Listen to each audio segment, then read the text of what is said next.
রাজধানীর বিভিন্ন এলাকায় পানির তীব্র সংকট। গরম বাড়ার সঙ্গে প্রকট হচ্ছে সমস্যা।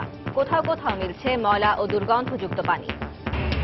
প্রবল বর্ষণে চট্টগ্রাম শহরের বেশ কয়েকটি এলাকা তলিয়ে গেছে। জলাবদ্ধতায় বিপাকে নগরবাসী, ক্ষতির আশঙ্কা ব্যবসায়ীদের। মাছের মড়কের কারণ অনুসন্ধানে সুনামগঞ্জের হাওড়াঞ্চলে তদন্ত দল। নেত্রকোনার ডিঙার পোতা হাওরে 1 সপ্তাহের জন্য মাছ ধরা নিষিদ্ধ। অবৈধ ঘোষণা করা বেসরকারি বিশ্ববিদ্যালয়ের সনদ নিয়ে আতঙ্কে পেশাজীবীরা।